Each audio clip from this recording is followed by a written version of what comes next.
ਸ਼੍ਰੀ ਵਾਹਿਗੁਰੂ ਸਾਹਿਬ ਜੀ। ਮਿਹਰਬਾਨ ਸਾਹਿਬ ਮਿਹਰਬਾਨ, ਸਾਹਿਬ ਮੇਰਾ ਮਿਹਰਬਾਨ।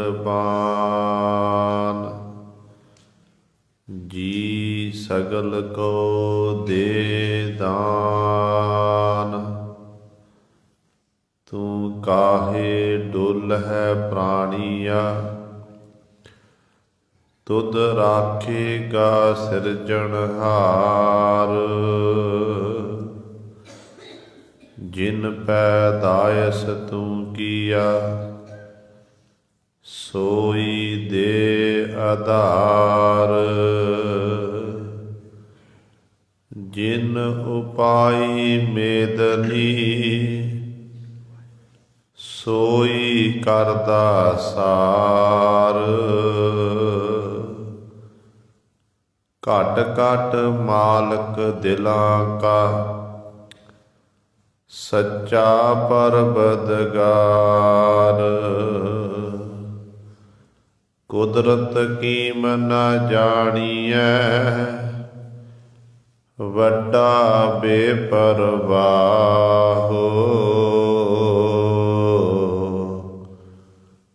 ਕਰ ਬੰਦੇ ਤੂੰ ਬੰਦਗੀ। ਜਿਚਰ ਘਟ ਮਹਿ ਸਾਹੋ, ਤੂੰ ਸਮਰੱਥ ਅਕਥ ਅਗੋਚਰ। ਜਿਉ ਪਿੰਡ ਤੇਰੀ ਰਾਸ, ਰਹਿਮ ਤੇਰੀ ਸੁਖ ਪਾਇਆ ਸਦਾ। ਨਾਨਕ ਕੀ ਅਰਦਾਸ, ਰਹਿਮ ਤੇਰੀ ਸੁਖ ਪਾਇਆ ਸਦਾ।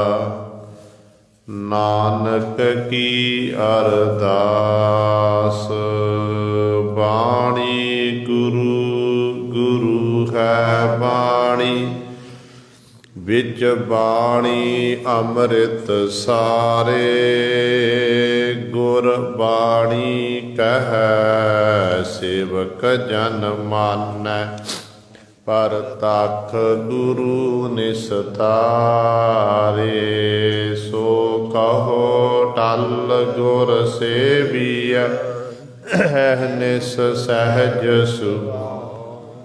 ਦਰਸ਼ਨ ਪਰਸੈ ਗੁਰੂ ਕੈ, ਜਨਮ ਮਰਨ ਦੁਖ ਜਾਏ। ਹੋਵੈ ਸਿਫਤ ਖਸਮ ਦੀ, ਨੂਰ ਅਰਸੋ ਕੁਰਸੋ ਝਟੀਐ।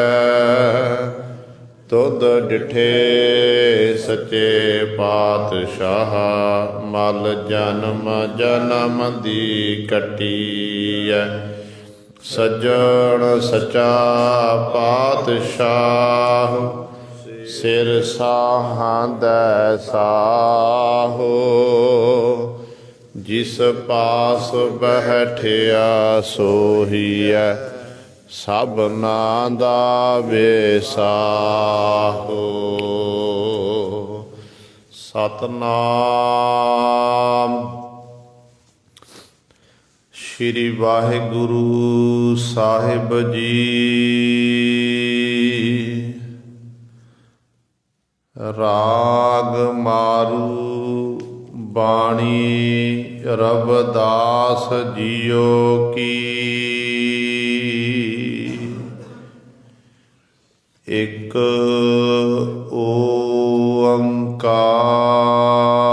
ਸਤਿਗੁਰ ਪ੍ਰਸਾਦ। ਐਸੀ ਲਾਲ ਤੁਝ ਬਿਨ ਕੌਣ ਕਰੈ। ਗਰੀਬ ਨਿਵਾਜ ਗੁਸਾਈਆਂ ਮੇਰਾ, ਮਾਥੈ ਛਤਰ ਧਰੈ। ਐਸੀ ਲਾਲ। ਲਾਲ। ਤੁਝ ਬਿਨ ਕੌਣ ਕਰੈ। ਗਰੀਬ ਨਿਵਾਜ ਗੁਸਾਈਆਂ ਮੇਰਾ, ਮਾਥੈ ਛਤਰ ਧਰੈ। ਐਸੀ ਲਾਲ। ਤੁਝ ਬਿਨ ਕੌਣ ਕਰੈ। ਗਰੀਬ ਨਿਵਾਜ ਗੁਸਾਈਆਂ ਮੇਰਾ, ਮਾਥੈ ਛਤਰ ਧਰੈ। ਐਸੀ ਲਾਲ। ਤੁਝ ਬਿਨ ਕੌਣ ਕਰੈ। ਗਰੀਬ ਨਿਵਾਜ ਗੁਸਾਈਆਂ ਮੇਰਾ, ਮਾਥੈ ਛਤਰ ਧਰੈ। ਐਸੀ ਲਾਲ। ਤੁਝ ਬਿਨ ਕੌਣ ਕਰੈ।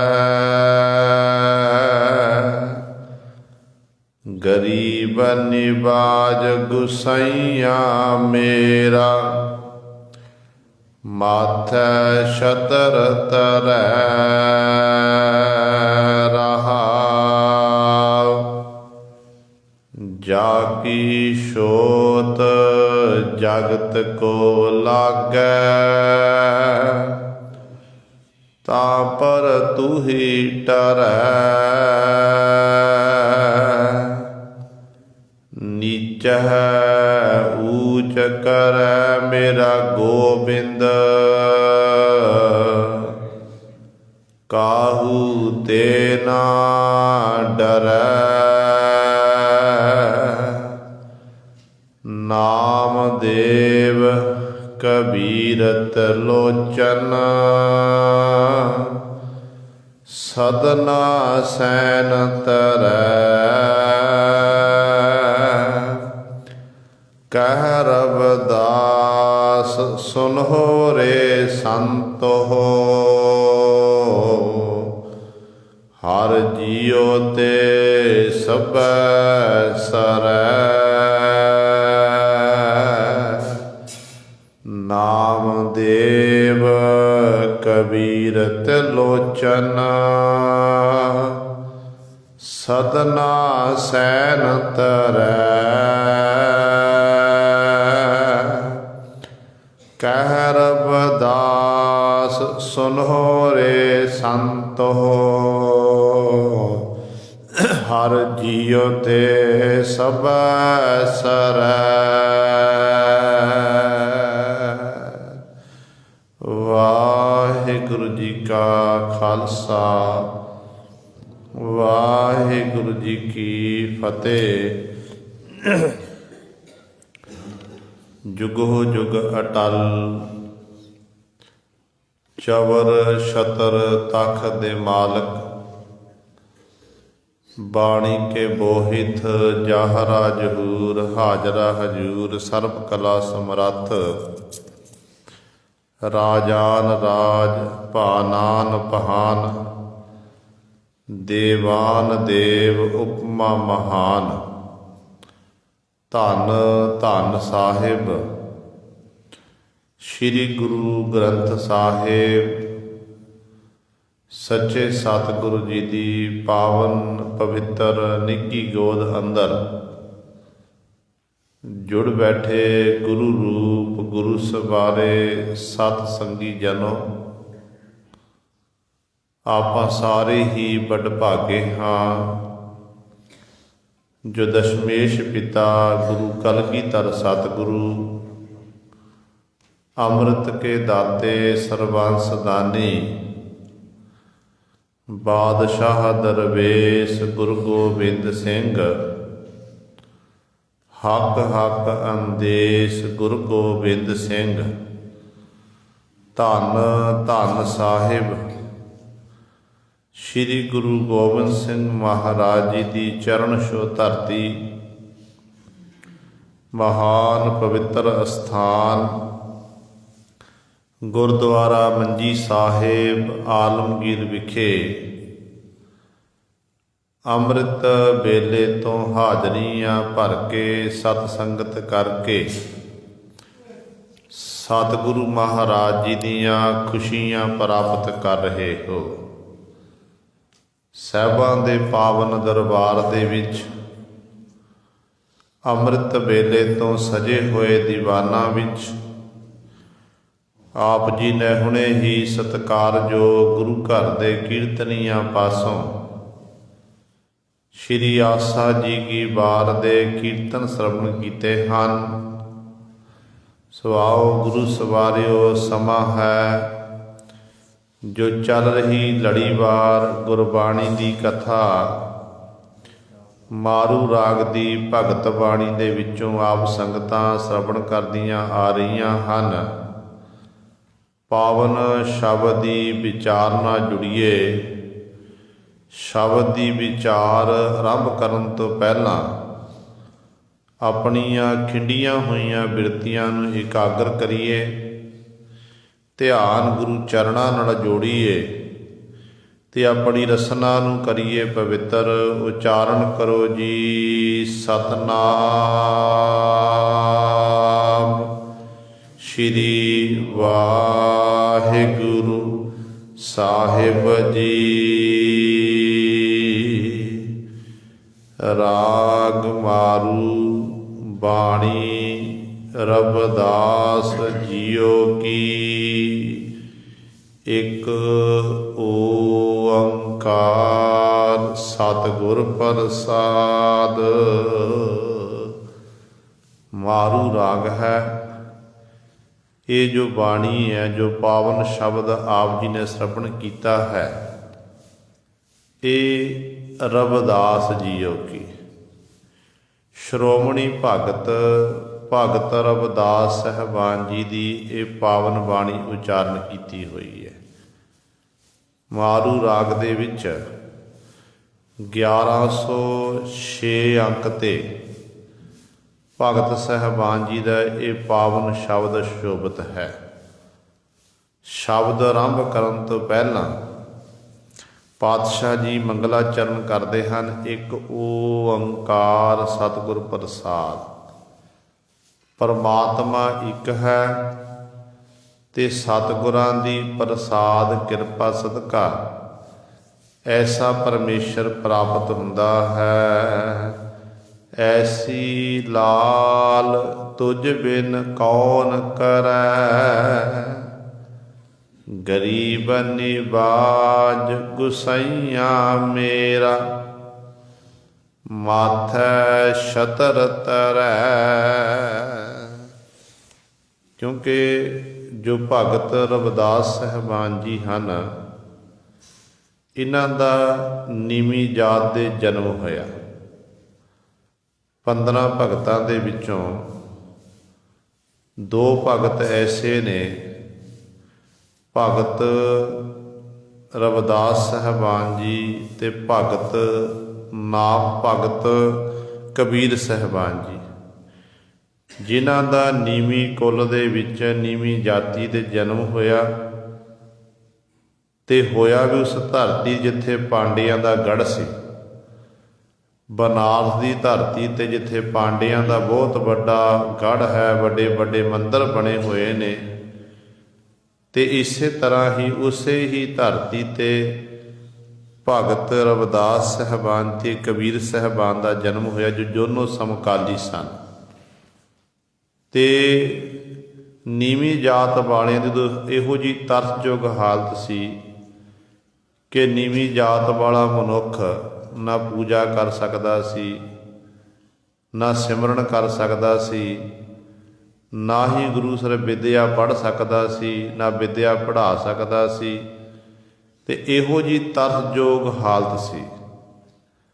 ਤੇ ਉਸ ਜਾਤ ਪਾਤ ਦੇ ਵਿਤਕਰੇ ਨੂੰ ਖਤਮ ਕਰਨ ਦੇ ਲਈ ਪਰਮੇਸ਼ਰ ਨੇ ਸੰਸਾਰ ਵਿੱਚ ਨਵਾਂ ਇਨਕਲਾਬ ਲਿਆਉਣ ਵਾਸਤੇ, ਪਾਂਡਿਆਂ ਦਾ ਪਖੰਡ ਤੋੜਨ ਵਾਸਤੇ ਪਰਮੇਸ਼ਰ ਨੇ ਆਪਣੇ ਪਿਆਰੇ ਭਗਤ ਪੈਦਾ ਕਰ ਦਿੱਤੇ ਤੇ ਉਹਨਾਂ ਪਾਸੋਂ ਆਪਣੀ ਇਬਾਦਤ ਕਰਾਈ, ਸਿਮਰਨ ਕਰਾਇਆ, ਜਿਸ ਕਰਕੇ ਉਹ ਮਾਲਕ ਦੇ ਦਰ ਤੇ ਪ੍ਰਵਾਨ ਹੋ ਗਏ।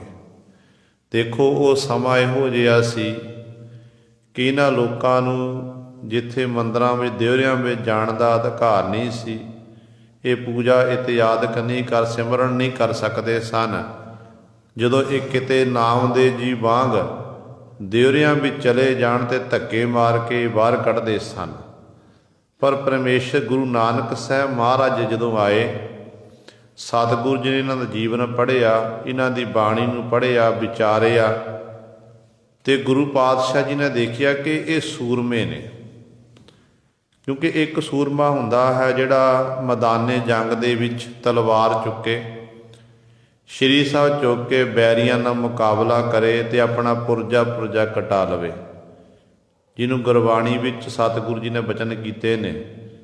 ਸਤਿਗੁਰੂ ਕਹਿੰਦੇ ਨੇ, ਸੂਰਾ ਸੋ ਪਹਿਚਾਨੀਐ ਜੋ ਲਰੈ ਦੀਨ ਕੇ ਹੇਤ, ਪੁਰਜਾ ਕੱਟ ਮਰੈ ਕਬੂ ਨਾ ਛਾਡੈ ਖੇਤ। ਸਰੀਰ ਦੇ ਟੁਕੜੇ ਹੋ ਜਾਣ ਪਰ ਰਣ ਭੂਮੀ ਨਹੀਂ ਛੱਡਦਾ। ਜੰਗ ਦਾ ਮੈਦਾਨ ਨਹੀਂ ਛੱਡਦਾ। ਸੂਰਮਾ ਜਾਂ ਤਾਂ ਸੂਰਮ ਗਤੀ ਨੂੰ ਪ੍ਰਾਪਤ ਕਰ ਲੈਂਦਾ ਹੈ, ਜਾਂ ਫਿਰ ਉਹ ਜਿੱਤ ਪ੍ਰਾਪਤ ਕਰਕੇ ਜਿੱਤ ਦੇ ਨਗਾਰੇ ਵਜਾ ਕੇ ਉਹ ਵਾਪਸ ਮੁੜ ਕੇ ਆਉਂਦਾ ਹੈ, ਖਾਲੀ ਨਹੀਂ ਮੁੜ ਕੇ ਆਉਂਦਾ। ਤੇ ਇਸ ਤਰ੍ਹਾਂ ਇੱਕ ਸੂਰਮਾ ਉਹ ਜਿਹੜਾ ਮੈਦਾਨੇ ਜੰਗ ਦੇ ਵਿੱਚ ਬੈਰੀਆਂ ਦੇ ਆਹੂ ਲਾ ਦਵੇ, ਤੇ ਦੂਜਾ ਸੂਰਮਾ ਉਹਨੂੰ ਆਖਿਆ ਗਿਆ ਗੁਰਬਾਣੀ ਵਿੱਚ, ਜਿਹਨੂੰ ਜਾ ਕੋ ਹਰ ਰੰਗ ਲਾਗੋ ਇਸ ਯੁਗ ਮੈਂ, ਸੋ ਕਹੀਅਤ ਹੈ ਸੂਰਾ ਆਤਮ ਜਿਣੈ ਸਗਲ ਵਸ ਤਾਕੈ, ਜਾ ਕਾ ਸਤਿਗੁਰ ਪੂਰਾ। ਜਿਹਦੇ ਸਤਿਗੁਰ ਜੀ ਪੂਰੇ ਨੇ, ਜਿਹੜੇ ਪੂਰੇ ਸਤਿਗੁਰ ਦੇ ਲੜ ਲੱਗੇ ਨੇ, ਜਿਨ੍ਹਾਂ ਨੇ ਆਪਣੀ ਆਤਮਾ ਨੂੰ ਨਾਮ ਰੰਗ 'ਚ ਰੰਗ ਲਿਆ, ਆਨੰਦ ਵਿੱਚ ਹੋ ਗਏ, ਅਸਲ ਦੇ ਵਿੱਚ ਗੁਰੂ ਸਵਾਰੇ ਉਹ ਸੂਰਮੇ ਨੇ।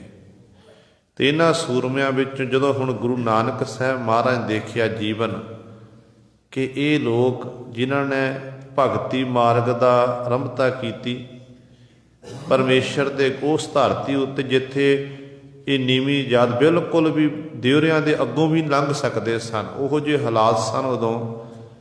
ਤਰਸਯੋਗ ਹਾਲਤ ਸੀ ਕਿ ਜੇਕਰ ਸ਼ੂਦਰਾਂ ਦੀ ਹਾਲਤ ਇਹੋ ਜਿਹੀ ਸੀ ਕਿ ਉੱਚ ਜਾਤੀ ਦੇ ਖੂਹ ਉੱਤੇ ਕੁੱਤਾ ਭਾਵੇਂ ਪਾਣੀ ਪੀ ਲਵੇ ਤੇ ਕੋਈ ਗੱਲ ਨਹੀਂ, ਜੇਕਰ ਸ਼ੂਦਰ ਨੇ ਕਿਸੇ ਨੇ ਪਾਣੀ ਪੀ ਲਿਆ ਨਾ, ਤੇ ਸ਼ੂਦਰ ਨੂੰ ਸਜ਼ਾ ਦਿੱਤੀ ਜਾਂਦੀ ਸੀ। ਸ਼ੂਦਰ ਨੂੰ ਸਜ਼ਾ ਦਿੱਤੀ ਜਾਂਦੀ ਸੀ ਕਿ ਭਾਈ ਤੈਂ ਸਾਡੇ ਖੂਹ ਉੱਤੇ ਪਾਣੀ ਪੀਣਾ ਕੀਤਾ ਹੈ, ਤੂੰ ਸਾਡਾ ਜਿਹੜਾ ਖੂਹ ਆ ਪਿੱਟ ਗਿਆ। ਉਦੋਂ ਗੰਗਾ ਦੇ ਜਲ ਦਾ ਫਿਰ ਛਿੱਟਾ ਦਿੰਦੇ ਹੁੰਦੇ ਸਨ। ਜੇਕਰ ਸ਼ੂਦਰ ਕਿਤੇ ਰਾਤ ਨੂੰ ਬਾਹਰ ਜਾਂਦਾ ਸੀ ਨਾ, ਆਪਣੇ ਘਰੋਂ ਨਿਕਲੇ ਕਿਸੇ ਕੰਮ ਲਈ, ਤੇ ਸ਼ੂਦਰ ਦੇ ਗਲ ਵਿੱਚ ਟੱਲੀ ਪਾਈ ਜਾਂਦੀ ਸੀ। ਟੱਲੀ ਪਾਈ ਜਾਂਦੀ ਸੀ ਉਹ ਤਾਂ ਕਿ ਟੱਲੀ ਵੱਜਦੀ ਦੁਨੀਆ ਦੇ ਲੋਕਾਂ ਨੂੰ ਪਤਾ ਲੱਗੇ ਕਿ ਸ਼ੂਦਰ ਆ ਰਿਹਾ, ਪਿੱਛੇ ਹਟ ਜਾਓ, ਪਿੱਛੇ ਹਟ ਜਾਓ। ਜੇ ਸ਼ੂਦਰ ਦਾ ਪਰਛਾਵਾਂ ਪੈ ਗਿਆ, ਸਾਨੂੰ ਫਿਰ ਇਸ਼ਨਾਨ ਕਰਨਾ ਪਵੇਗਾ। ਇੱਥੋਂ ਤੱਕ ਜਦੋਂ ਇਹ ਸ਼ੂਦਰ ਤੁਰਦਾ ਸੀ ਦਿਨ ਵੇਲੇ ਵੀ, ਕਹਿੰਦੇ ਨੇ ਇਹਦੇ ਜਿਹੜਾ ਸਾਡਾ ਜਿਵੇਂ ਵਸਤਰ ਪਹਿਨਿਆ ਹੈ, ਪਿਛਲੇ ਪੱਲੇ ਦੇ ਪਿਛਲੇ ਪਾਸੇ ਇੱਕ ਦਰੱਖਤ ਦਾ ਇੱਕ ਛੋਟੀ ਜਿਹੀ ਟਾਹਣੀ ਉਹ ਬੰਨ੍ਹੀ ਜਾਂਦੀ ਸੀ, ਤਾਂ ਕਿ ਜਿੱਥੇ ਸ਼ੂਦਰ ਦੀਆਂ ਪੈੜਾਂ ਲੱਗਣ ਤੇ ਉਹ ਪੈੜਾਂ ਨਾਲ ਨਾਲ ਜਿਹੜੀਆਂ ਸਾਫ਼ ਹੋ ਜਾਣ। ਤੇ ਇਹ ਬ੍ਰਾਹਮਣ ਜਿਹੜੇ ਲੋਕ ਸਨ, ਇਹ ਕੋਝੀਆਂ ਸ਼ਰਾਰਤਾਂ ਕਰਦੇ ਹੁੰਦੇ ਸਨ। ਪਰ ਜਦੋਂ ਇਸ ਰੱਬ ਦੇ ਪਿਆਰੇ ਭਗਤ ਜਨ ਸੰਸਾਰ 'ਚ ਪੈਦਾ ਹੋਏ, ਕਬੀਰ ਸਾਹਿਬਾਨ ਜੀ ਨੇ ਆਖ ਦਿੱਤਾ, ਪਾਂਡਿਆਂ ਦੇ ਗੜ੍ਹ ਉੱਤੇ ਸੂਰਮੇ ਸਨ। ਕਹਿਣ ਲੱਗੇ, ਪਰ ਕਬੀਰ ਸਾਹਿਬਾਨ ਜੀ ਦਾ ਬਚਨ ਕਹਿੰਦੇ, ਗਲੀ ਜਿਨ੍ਹਾਂ ਜਪ ਮਾਲੀਆਂ, ਲੋਟੇ ਹੱਥ ਨੇ ਪੱਗ, ਓਏ ਹਰ ਕੇ ਸੰਤ ਨਾ ਆਖੀਐ, ਬਨਾਰਸ ਕੇ ਠੱਗ, ਐਸੇ ਸੰਤ ਨਾ ਮੋਕੋ ਭਾਵੈ, ਡਾਲਾ ਸਿਉ ਪੇਡਾ ਗਟਕਾਵੈ। ਤੇ ਗੁਰੂ ਸਵਾਰੇ ਇਸ ਤਰ੍ਹਾਂ ਹੁਣ ਪਾਂਡਿਆਂ ਦੇ ਦਿਉਰੇ ਅੱਗੇ ਜਾ ਕੇ ਇਹ ਬੋਲ ਬੋਲਣੇ, ਇਹ ਬਚਨ ਕਰਨੇ। ਅੱਜ ਆਪਾਂ ਕਿਸੇ ਪਾਂਡਿਆਂ ਦੇ ਅੱਗੇ ਜਾ ਕੇ ਕਹਿੰਦੇ ਕਿ ਤੁਸੀਂ ਪਖੰਡ ਕਰਦੇ ਫਿਰਦੇ, ਆਹ ਕਰਦੇ ਫਿਰਦੇ, ਸੋਟੀਆ ਮਾਰ ਕੇ ਸਾਨੂੰ ਮਾਰ ਦੇਣਗੇ। ਇਹ ਜਿਹੜਾ ਸੂਰਮਾ ਜਿਹੜਾ ਬੇਪਰਵਾਹ ਹੁੰਦਾ, ਉਹੀ ਜਿਹੜਾ ਪਰਮੇਸ਼ਰ ਦੇ ਨਾਮ ਰੰਗਿਆ ਹੁੰਦਾ ਨਾ, ਉਹੀ ਗੁਰੂ ਸਵਾਰੇ ਇਹ ਬਚਨ ਕਰ ਸਕਦਾ ਹੈ। ਤੇ ਸੂਰਮਗਤੀ ਦਿਖਾਈ। ਹੁਣ ਰਵਿਦਾਸ ਜੀ ਜਿਹੜੇ ਸਨ, ਇਹ ਚਮਿਆਰ ਜਾਤੀ 'ਚ ਨਾ ਜਨਮ ਹੋਇਆ। ਕਬੀਰ ਜੀ ਦਾ ਜੁਲਾਹਾ ਜਾਤੀ ਵਿੱਚ ਜਨਮ ਹੋਇਆ। ਤੇ ਕਬੀਰ ਸਾਹਿਬਾਨ ਜੀ ਨੇ ਆਪ ਖੁਦ ਬਚਨ ਕੀਤੇ ਨੇ ਕਿ ਜਾਤ ਜੁਲਾਹਾ ਮਤ ਕਾ ਧੀਰ, ਸਹਿਜ ਸਹਿਜ ਗੁਣ ਰਮੈ ਕਬੀਰ। ਇੱਥੋਂ ਤੱਕ ਬਚਨ ਕਰਦੇ ਨੇ, ਕਬੀਰ ਮੇਰੀ ਜਾਤ ਕੋ ਸਭ ਕੋ ਹਸਣੇ ਹਾਰ, ਬਲਿਹਾਰੀ ਇਸ ਜਾਤ ਕੋ ਜਿਹ ਜਪਿਓ ਸਿਰਜਣਹਾਰ। ਮੈਂ ਇਸ ਜਾਤ ਤੋਂ ਸਦਕੇ ਹਾਂ ਕੁਰਬਾਨ ਹਾਂ, ਕਿਉਂਕਿ ਇਸ ਜਾਤ ਵਿੱਚ ਮੈਨੂੰ ਜਨਮ ਮਿਲਿਆ ਤੇ ਮੈਂ ਇਸ ਜਾਤ ਵਿੱਚ ਰਹਿ ਕੇ ਉਸ ਸਿਰਜਣਹਾਰ ਪਰਮੇਸ਼ਰ ਦਾ ਸਿਮਰਨ ਕਰਨਾ ਕੀਤਾ। ਕੁਦਰਤੀ ਤੌਰ 'ਤੇ ਸੀ ਕਿ ਜਦੋਂ ਇਹ ਪਾਂਡੇ ਲੋਕ ਇਕੱਠੇ ਹੋ ਕੇ ਲੰਘਦੇ ਸੀ, ਰੱਬ ਦੇ ਪਿਆਰੇ ਭਗਤ ਸਾਹਿਬਾਨ ਜਾਂ ਕਬੀਰ ਜੀ ਸਨ ਜਾਂ ਰਵਿਦਾਸ ਜੀ ਸਨ, ਇਹ ਪਰਮੇਸ਼ਰ ਦੀ ਇਬਾਦਤ ਕਰਦੇ ਸੀ। ਇਬਾਦਤ ਕਰਨ ਨਾਲ ਫਿਰ ਕੀ ਹੋਇਆ ਕਿ ਜਦੋਂ कोई बंदा रब दे गुणां दा गैन करे ना, परमेश्वर दी सिफत सलाह करे, संसार दे विच उस जीव नूं फिर मान सन्मान मिलण लग पैंदा है। लोक उन्हां दे अस्थानां ते जाके पहुँचते ने, उन्हां पास सिੱਖਿਆ प्राप्त करते हैं। ਤੇ ਭਗਤ ਰਵਿਦਾਸ ਜੀ ਜਦੋਂ ਪਰਮੇਸ਼ਰ ਦੇ ਗੁਣਾਂ ਦਾ ਗਹਿਣ ਕਰ ਰਹੇ ਨੇ, ਭਗਤ ਰਵਿਦਾਸ ਸਾਹਿਬਾਨ ਜੀ ਦੀ ਮਹਿਮਾ ਵਡਿਆਈ ਦਿਨ ਦਿਨ ਵੱਧਦੀ ਗਈ। ਕਹਿੰਦੇ ਨੇ ਇੱਕ ਦਿਨ ਭਗਤ ਰਵਿਦਾਸ ਸਾਹਿਬਾਨ ਕੋਲ ਪਾਂਡੇ ਇਕੱਠੇ ਹੋ ਕੇ ਆ ਗਏ। ਇਹਨਾਂ ਪਾਂਡਿਆਂ ਨੇ ਭਗਤ ਰਵਿਦਾਸ ਸਾਹਿਬਾਨ ਜੀ ਨੂੰ ਇਹਨਾਂ ਦੀ ਜਾਤ ਦਾ ਨਾਮ ਲੈ ਕੇ ਚੜਾਉਣ ਦੀ ਕੋਸ਼ਿਸ਼ ਕੀਤੀ। ਚਮਿਆਰ ਚਮਿਆਰ ਆਖ ਕੇ ਨਾ ਚੜਾਉਣ ਦੀ ਕੋਸ਼ਿਸ਼ ਕੀਤੀ ਹੈ ਤਾਂ ਕਿ ਭਗਤ ਰਵਿਦਾਸ ਸਾਹਿਬ ਦੁਖੀ ਹੋਣਗੇ। ਪਰ ਰਵਿਦਾਸ ਸਾਹਿਬਾਨ ਜੀ ਤਾਂ ਬੇਪਰਵਾਹ, ਸਦਾ ਰੰਗ ਹਰ ਕੈ ਜਾਕੋ ਪਾਕ ਸੁਆਮੀ। ਉਹ ਤਾਂ ਪਰਮੇਸ਼ਰ ਦੇ ਰੰਗ ਵਿੱਚ ਅਭੇਦ ਸਨ, ਲੀਨ ਸਨ। ਉਹ ਪਰਵਾਹ ਨਹੀਂ ਕਰਦੇ ਸੀ। ਜਦੋਂ ਪਾਂਡੇ ਲੋਕਾਂ ਨੇ ਆਪਣੀ ਪੂਰੀ ਭੜਾਸ ਕੱਢੀ ਹੈ ਤੇ ਅੱਗੋਂ ਭਗਤ ਰਵਿਦਾਸ ਸਾਹਿਬਾਨ ਜੀ ਕਹਿਣ ਲੱਗੇ, ਤੁਸੀਂ ਮੇਰੀ ਜਾਤ ਕਰਕੇ ਮੈਨੂੰ ਚਮਿਆਰ ਆਖਦੇ ਹੋ, ਪਰ ਮੇਰੀ ਨਿਗਾਹ ਦੇ ਵਿੱਚ ਮੈਂ ਚਮਿਆਰ ਨਹੀਂ ਸੀ, ਸਾਰੇ ਚਮਿਆਰ ਹੋ। ਕਹਿਣ ਲੱਗੇ ਇਹ ਕਿੰਜ ਕਿਵੇਂ ਹੋ ਸਕਦਾ, ਅਸੀਂ ਤਾਂ ਬ੍ਰਾਹਮਣ ਜਾਤੀ ਵਾਲੇ ਸੀ, ਖੱਤਰੀ ਆ, ਅਸੀਂ ਸਾਡੀ ਫਲਾਣੀ ਜਾਤੀ ਹੈ, ਅਸੀਂ ਉੱਚ ਜਾਤੀ ਵਾਲੇ ਨੇ, ਤੁਸੀਂ ਸਾਨੂੰ ਚਮਿਆਰ ਕਿਵੇਂ ਆਖਦੇ ਹੋ। ਭਗਤ ਰਵਿਦਾਸ ਸਾਹਿਬਾਨ ਜੀ ਕਹਿਣ ਲੱਗੇ ਕਿ ਜਿਨ੍ਹਾਂ ਨੂੰ ਭਾਈ ਚੰਮ ਦੀ ਪਰਖ ਹੁੰਦੀ ਹੈ ਨਾ, ਅਸਲ ਵਿੱਚ ਉਹ ਚਮਿਆਰ ਹੈ। ਜਿਨ੍ਹਾਂ ਨੂੰ ਚੰਮ ਦੀ ਪਰਖ ਹੁੰਦੀ ਉਹ ਚਮਿਆਰ ਹੈ। ਜਦੋਂ ਅਸ਼ਟਾਵਕਰ ਰਾਜਾ ਜਨਕ ਦੀ ਕਚਹਿਰੀ ਵਿੱਚ ਗਿਆ ਸੀ ਤੇ ਜਦੋਂ ਉੱਥੇ ਸਾਰੇ ਉੱਚ ਕੋਟੀ ਦੇ ਬ੍ਰਾਹਮਣ ਲੋਕ, ਪੰਡਤ ਲੋਕ, ਖੱਤਰੀ ਇਤਿਆਦਿਕ ਬੈਠੇ ਸਨ ਤੇ ਅਸ਼ਟਾਵਕਰ ਦੇ ਸਰੀਰ 'ਚ 8 ਵਲ ਪੈਂਦੇ ਸਨ। ਨੱਕ ਵੀ ਟੇਢਾ, ਕੰਨ ਵੀ ਟੇਢੇ, ਨੇਤਰ ਵੀ ਟੇਢੇ, ਭੱਟੇ ਵੀ ਟੇਢੇ, ਚਾਲ ਵੀ ਟੇਢੀ। ਜਦੋਂ ਇਹ ਭਰੀ ਸਭਾ 'ਚ ਗਏ ਸਨ ਰਾਜ ਜਨਕ ਦੇ ਸਵਾਲਾਂ ਦਾ ਜਵਾਬ ਦੇਣ ਵਾਸਤੇ, ਤੇ ਰਾਜਾ ਜਨਕ ਜਦੋਂ ਸਭਾ ਪਹੁੰਚੇ ਸਾਰੇ ਖੜਖੜਾ ਕੇ ਹੱਸਣ ਲੱਗ ਪਏ, ਇਹਦਾ ਮਜ਼ਾਕ ਉਡਾਉਣ ਲੱਗੇ। ਤੇ ਉਦੋਂ ਉਸ ਸਮੇਂ ਗੁਰੂ ਸਵਾਰਿਓ ਅਸ਼ਟਾਵਕਰ ਨੇ ਰਾਜੇ ਜਨਕ ਨੂੰ ਆਖਿਆ ਸੀ ਕਿ ਰਾਜਨ, ਤੇਰੀ ਸਭਾ ਦੇ ਚਮਿਆਰ ਬੈਠੇ ਹੋਏ ਨੇ। ਤੇ ਰਾਜਾ ਜਨਕ ਕਹਿਣ ਲੱਗਿਆ, ਮੇਰੀ ਸਭਾ ਚਮਿਆਰ ਨੀਵੀਂ ਜਾਤੀ ਵਾਲੇ ਕਿਵੇਂ ਹੋ ਸਕਦਾ, ਆ ਬ੍ਰਾਹਮਣ ਹੈ, ਆ ਖੱਤਰੀ ਹੈ, ਆ ਫਲਾਣਾ ਹੈ, ਸਾਰੇ ਉੱਚ ਜਾਤੀ ਦੇ ਵਿਦਵਾਨ ਸੱਜਣ ਸਿਆਣੇ ਬੈਠੇ ਨੇ। ਤੇ ਅਸ਼ਟਾਵਕਰ ਕਹਿਣ ਲੱਗਿਆ, ਚਮਿਆਰ ਉਹਨੂੰ ਆਖਿਆ ਜਾਂਦਾ ਜਿਹਨੂੰ ਚੰਮ ਦੀ ਪਰਖ ਹੋਵੇ। ਇਹਨਾਂ ਲੋਕਾਂ ਨੇ ਮੇਰੇ ਸਰੀਰ ਵੱਲ ਦੇਖਿਆ, ਮੇਰੇ ਸਰੀਰ 'ਚ 8 ਬਲ ਪੈਂਦੇ ਨੇ ਤੇ ਮੇਰੇ ਸਰੀਰ ਦੀ ਨੂੰ ਪਰਖ ਹੋਈ, ਇਸ ਕਰਕੇ ਇਹ ਚਮਿਆਰ ਹੋਏ ਨੇ, ਇਹ ਚਮਿਆਰ ਨੇ। ਸੋ ਕਹਿਣ ਦਾ ਭਾਵ ਹੈ ਜਿਹਨੂੰ ਚੰਮ ਦੀ ਪਰਖ ਉਹਨੂੰ ਚਮਿਆਰ ਆਖਿਆ ਜਾਂਦਾ ਹੈ। ਤੇ ਗੁਰੂ ਸਵਾਰਿਓ ਹੁਣ ਭਗਤ ਰਵਿਦਾਸ ਸਾਹਿਬਾਨ ਜੀ ਦੀ ਜਾਤੀ ਦਾ ਨਾਮ ਲੈ ਕੇ ਭਗਤ ਜੀ ਨੂੰ ਚੜਾਉਣ ਦੀ ਕੋਸ਼ਿਸ਼ ਕਰਦੇ ਨੇ। ਤੇ ਭਗਤ ਰਵਿਦਾਸ ਸਾਹਿਬਾਨ ਜੀ ਸੁਣਦੇ ਗਏ। ਜਦੋਂ ਇਹ ਪਾਂਡੇ ਬੋਲ ਕੇ ਹਟ ਗਏ ਨਾ, ਤੇ ਭਗਤ ਜੀ ਕਹਿਣ ਲੱਗੇ, ਤੁਸੀਂ ਸਾਰੇ ਚਮਿਆਰ ਹੋ। ਕਹਿਣ ਲੱਗੇ, ਅਸੀਂ ਚਮਿਆਰ ਕਿਵੇਂ ਹੋ ਗਏ। ਕਹਿਣ ਲੱਗੇ, ਤੁਹਾਨੂੰ ਚੰਮ ਦੀ ਪਰਖ ਹੈ। ਭਗਤ ਜੀ ਕਹਿਣ ਲੱਗੇ, ਦੇਖੋ, ਭਗਤ ਜੀ ਨੇ ਇੱਕ ਸ਼ਬਦ ਉਚਾਰਨ ਕੀਤਾ। ਕਹਿਣ ਲੱਗੇ, ਚਮਰਟਾ ਗਾਂਠ ਨਾ ਜਨਈ, ਲੋਕ ਗਠਾਵੈ ਪਨਹੀ, ਆਰ ਨਹੀਂ ਜਿਹ ਤੋਪੋ, ਜਿਹ ਰਾਂਬੀ ਠਾਓ ਰੂਪੋ, ਲੋਕ ਗੰਠ ਗੰਠ ਖਰਾ ਬੇਗੂਚਾ, ਹੋ ਬਿਨ ਗਾਂਠੇ ਜਾਏ ਪਹੁੰਚਾ, ਰਵਿਦਾਸ ਜਪੈ ਰਾਮ ਨਾਮਾ, ਮੋਹੇ ਜਮ ਸਿਓ ਨਾਹੀ ਕਾਮਾ। ਭਗਤ ਰਵਿਦਾਸ ਸਾਹਿਬਾਨ ਜੀ ਕਹਿਣ ਲੱਗੇ ਕਿ ਸਰੀਰ ਇੱਕ ਜੁੱਤੀ ਦੀ ਨਿਆਈ ਹੈ। ਸਰੀਰ ਜਿਹੜਾ ਸਾਡਾ ਪੰਜ ਭੂਤਕ ਸਰੀਰ ਹੈ ਨਾ, ਇੱਕ ਜੋੜੇ ਦੀ ਨਿਆਈ, ਜੁੱਤੀ ਦੀ ਨਿਆਈ ਹੈ। ਜੋ ਜੁੱਤੀ ਟੁੱਟਦੀ ਹੈ ਨਾ, ਉਹਨੂੰ ਮੋਚੀ ਕੋਲ ਲਿਜਾਇਆ ਜਾਂਦਾ, ਮੋਚੀ ਫਿਰ ਧਾਗੇ ਦੇ ਨਾਲ ਸੂਈ ਦੇ ਰਾਹੀਂ ਉਸ ਜੁੱਤੀ ਨੂੰ ਤੋਪੇ ਲਾਉਂਦਾ ਤੇ ਉਹ ਚੰਗੀ ਤਰ੍ਹਾਂ ਰੰਬੀ ਤੇ ਰੱਖ ਕੇ ਸੱਟ ਮਾਰਦਾ ਤਾਂ ਕਿ ਮੇਖਾਂ ਇਤਿਆਦਿਕ ਲਾਉਂਦਾ ਤਾਂ ਕਿ ਇਹ ਮਜ਼ਬੂਤ ਹੋ ਜਾਵੇ।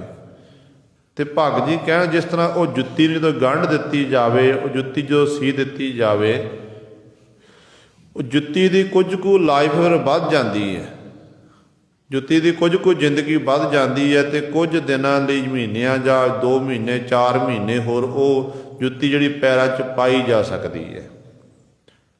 ਤੇ ਭਗਤ ਜੀ ਕਹਿਣ ਲੱਗੇ ਸਰੀਰ ਵੀ ਇੱਕ ਜੁੱਤੀ ਦੀ ਨਿਆਈ ਹੈ। ਕਹਿੰਦੇ ਮੈਂ ਚਮਰਟਾ, ਮੈਂ ਚਮਿਆਰ ਹਾਂ, ਪਰ ਮੈਂ ਸਰੀਰ ਰੂਪੀ ਜੁੱਤੀ ਨੂੰ ਗੰਢਣਾ ਨਹੀਂ ਜਾਣਦਾ, ਕਿਉਂਕਿ ਮੈਂ ਮੋਹ ਦੀਆਂ ਤੰਦਾਂ ਵਿੱਚੋਂ ਨਿਕਲਿਆ ਹੋਇਆ ਹਾਂ।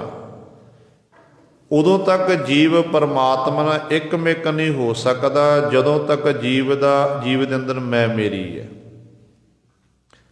ਤੇ ਭਗਤ ਜੀ ਕਹਿਣ ਲੱਗੇ ਮੈਂ ਚਮਿਆਰ ਹਾਂ, ਪਰ ਮੇਰੇ ਅੰਦਰੋਂ ਕਹਿੰਦੇ ਮੋਹ ਦੀਆਂ ਤੰਦਾਂ ਖਤਮ ਹੋ ਚੁੱਕੀਆਂ ਨੇ, ਜਿਸ ਕਰਕੇ ਮੈਂ ਸਰੀਰ ਰੂਪੀ ਜੁੱਤੀ ਨੂੰ ਗੰਢਣਾ ਜਾਣੀ ਜਾਣ। ਚਮਰਟਾ ਗਾਂਠ ਜਨੀ ਲੋਗ ਗਠਾਵੈ ਪਨਹੀ, ਪਰ ਦੁਨੀਆ ਦੇ ਲੋਗ ਇਸ ਸਰੀਰ ਰੂਪੀ ਜੁੱਤੀ ਨੂੰ ਅਨੇਕਾਂ ਪ੍ਰਕਾਰ ਦੇ ਜਿਹੜੇ ਗੰਢ ਨੇ, ਤੋਪੇ ਨੇ, ਲੁਆਰੇ ਨੇ। ਉਹ ਕਿਹੜੇ ਤੋਪੇ ਨੇ ਕਿ ਸਰੀਰ ਨੂੰ ਅਨੇਕਾਂ ਪ੍ਰਕਾਰ ਦੀਆਂ ਖੁਰਾਕਾਂ ਖਿਲਾਣੀਆਂ।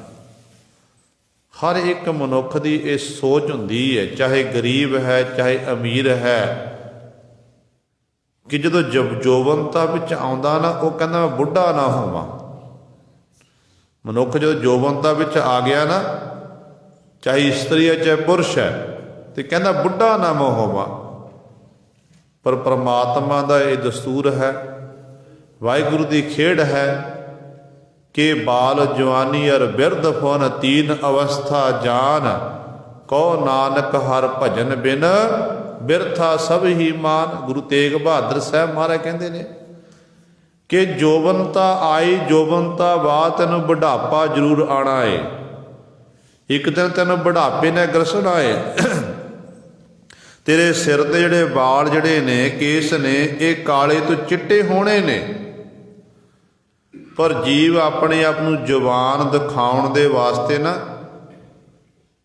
ਕਦੇ ਆਪਣੀ ਦਾੜੀ ਨੂੰ ਕਾਲੀ ਕਰਦਾ, ਕਦੇ ਕੇਸਾਂ ਨੂੰ ਕਾਲੇ ਕਰਦਾ ਏ, ਤਾਂ ਕਿ ਮੈਂ ਜੋਬਨਤਾ ਵਿੱਚ ਰਹਾਂ, ਮੈਂ ਜਵਾਨ ਰਹਾਂ, ਮੇਰੀ ਉਮਰ ਦਾ ਪਤਾ ਨਾ ਲੱਗੇ।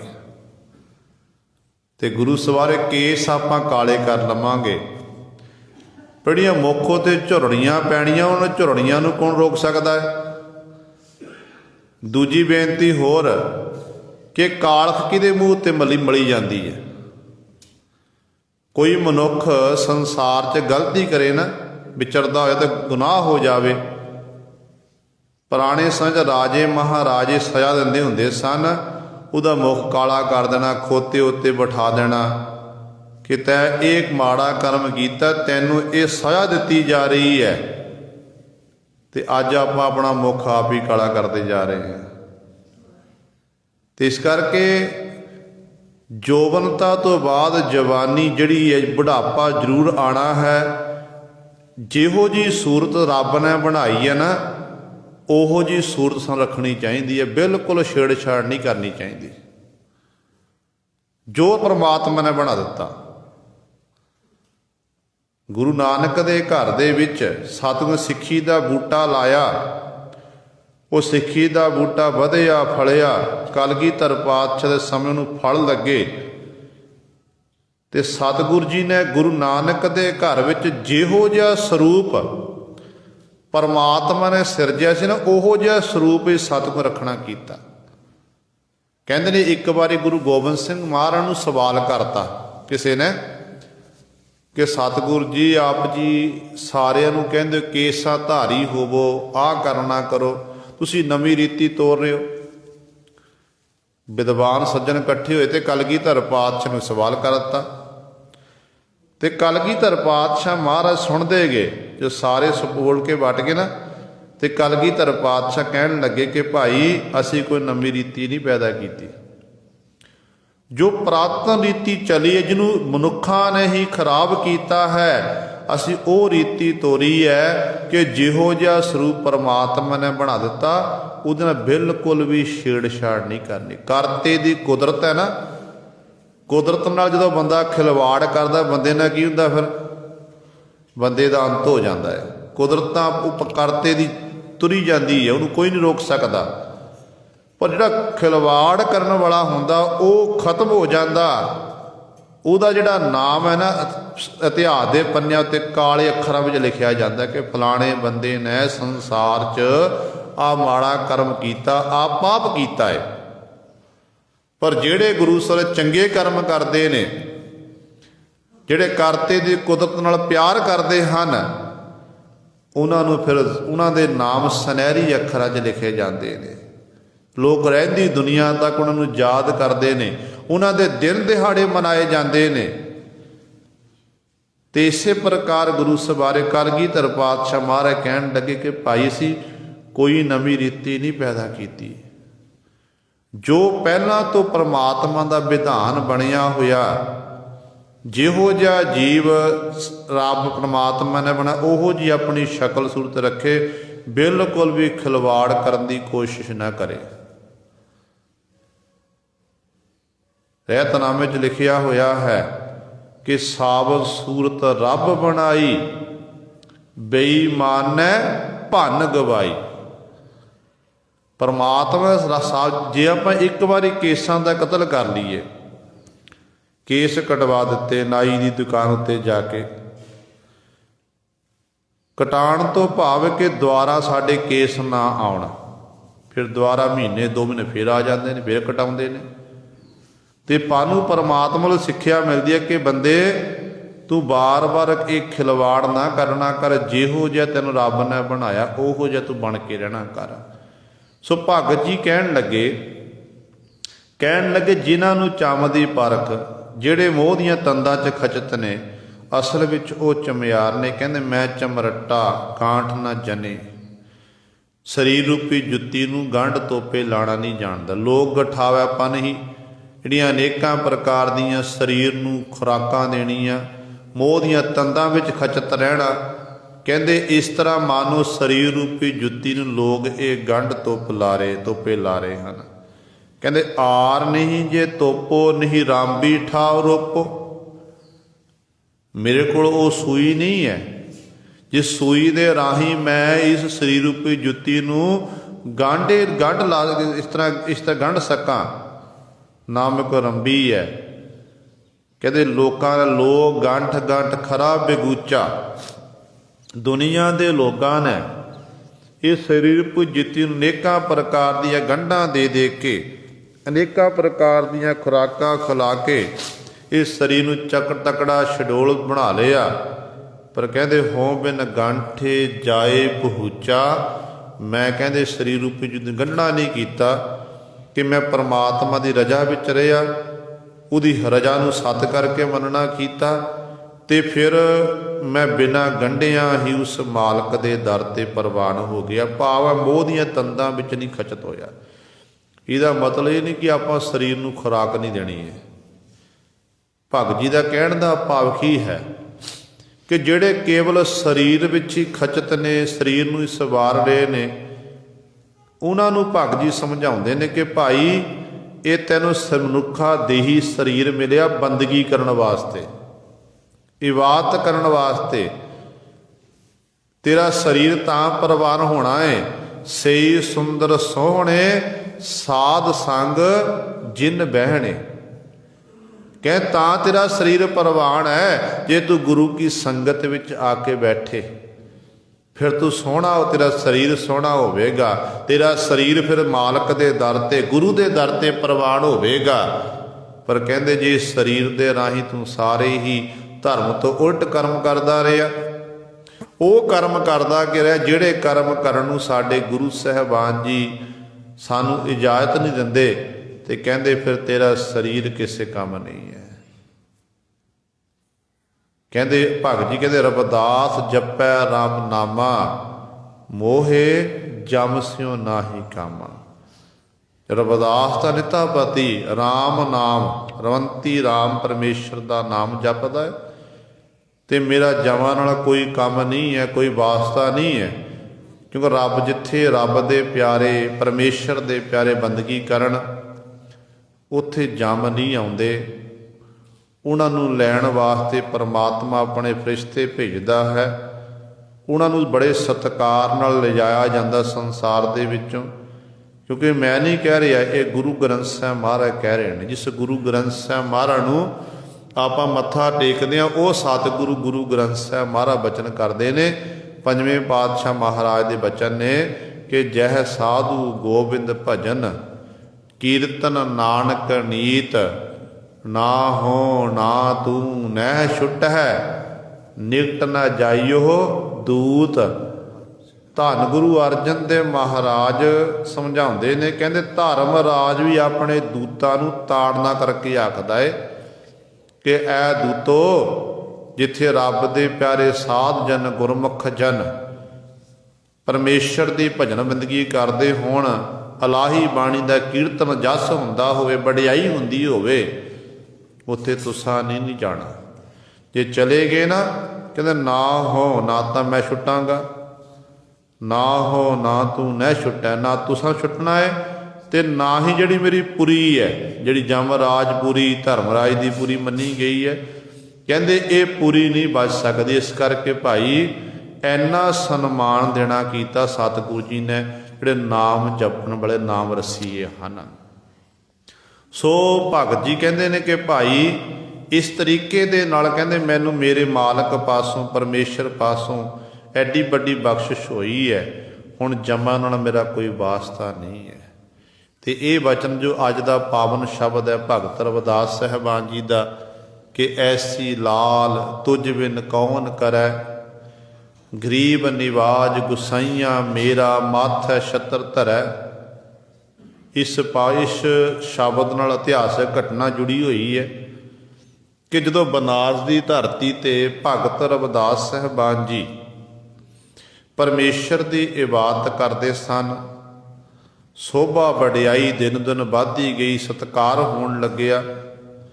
ਲੋਕ ਦੂਰੋਂ ਦੂਰੋਂ ਚੱਲ ਕੇ ਪਾਂਡਿਆਂ ਨੂੰ ਛੱਡ ਕੇ ਭਗਤ ਰਵਿਦਾਸ ਸਾਹਿਬਾਨ ਕੋਲ ਆਉਂਦੇ ਸਨ, ਮਨ ਨੂੰ ਸ਼ਾਂਤੀ ਮਿਲਦੀ ਸੀ।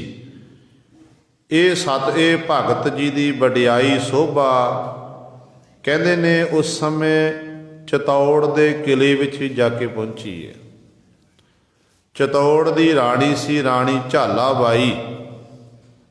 ਰਾਣੀ ਝਾਲਾ ਬਾਈ ਨੇ ਗੁਰੂ ਸਵਾਰਿਓ ਉਸ ਸਮੇਂ ਭਗਤ ਰਵਿਦਾਸ ਸਾਹਿਬਾਨ ਦੀ ਮਹਿਮਾ ਵਡਿਆਈ ਸੁਣੀ ਹੈ ਤੇ ਮਨ 'ਚ ਇੱਛਾ ਜ਼ਾਹਰ ਹੋਈ ਕਿ ਮੈਂ ਰਵਿਦਾਸ ਜੀ ਦੇ ਜਾ ਕੇ ਦੀਦਾਰ ਕਰਾਂ।